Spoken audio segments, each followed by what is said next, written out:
Hi, this is Henry at Bali Hammocks, and I want to thank you very much for purchasing one of our products. You have not just purchased a very good hammock, but you are contributing to the environmental education of the children of Indonesia.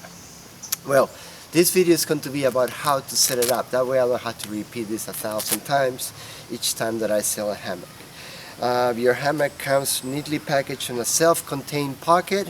And as a matter of fact, I heard that it makes a great pillow when you're not using it. Well, about that, you're going to, besides the lines that your hammock comes with, which are nice parachute lines, very small but very strong, you are going to need, when you travel, you're going to need what I call extension ropes. These extension ropes, you can buy them anywhere, and if you're in Indonesia, rope is called tali. So you go to any store, and you say, "Mau tali, I would like to get some rope." Blue tali will get you this kind, which is the ones that I advise you to get. If there's no stores around, just stroll the beach and you might find some later in our beautiful coastlines. Okay, what I advise you to do is get two stretches of 3 meters. You need to do is tie a loop, very simply, tie a loop on each end. Not a big loop, not a small loop, just a regular medium-sized loop, about 5 centimeters from top to bottom. 1 and 2, and just a regular knot. Make sure that you have enough room, that the knot will not run on you and give you some pain. 1. And the second one is number 2. Repeat the operation. And by the way, we're here in Indonesia on our beautiful research and development facilities at the Matahari Hotel. Once you have your extension ropes set up, you find the area where you want to set up your hammock. This is for instructional means, but it is actually not a good spot. As a matter of fact, it's a very dangerous spot due to coconuts falling. Be aware of those.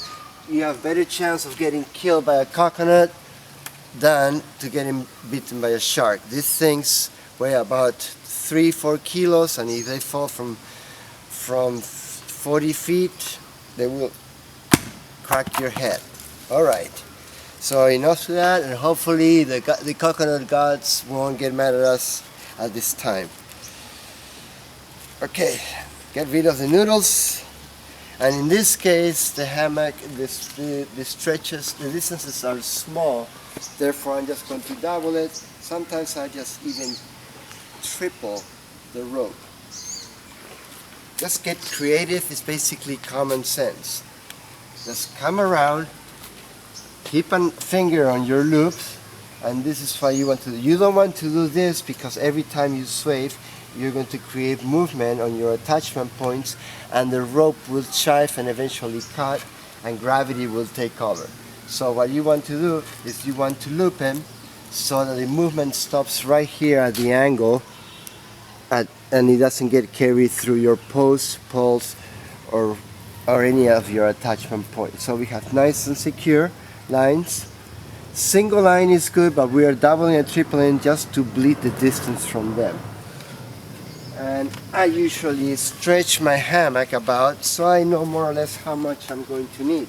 I'm going to need very little this time, one just as that. So again, in this case, I'm going to double it, I'm going to triple it, and I'm just going to go around. Don't lose your loops, and pass one into the other. There's no set rules here, basically just do common sense. If you're in an area where the pole is slippery, I advise you, instead of doing it like so, a straight pull, move it a little bit to the right or left, so that when it pulls, it also strangles the pole and it won't slip down. Okay, yes. Now attaching the hammock, make sure you have ready any kind of trap, such as stick, such a knife, a spoon, a pen, toothbrush, anything will work. And this is how you do it. You bring your rope to the attachment point, don't miss the loops, pass it through the loop. Oops, I missed one, you don't want to do that.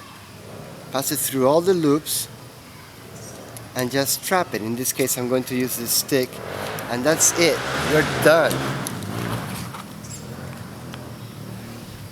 That worked out great, therefore let's repeat it. We go to the next spot, pass it through all the loops, and again I'm going to make sure I strangle the pole. The knot is on the way. Okay, there we go. Strangle the pole and pass it, and use your attachment of choice. Here I'm going to get a little bit more complicated. Instead of passing the trap straight through, I'm going to go one more time around the black and pass it through. Put it and pull. The reason why I do that is because it keeps the tension on it, and therefore when you get up to go to the bathroom or whatever you do, your pin will not fall, and then you come and sit on it and gravity will take over again. So pass it through, and then one more time about. It's just basic common sense.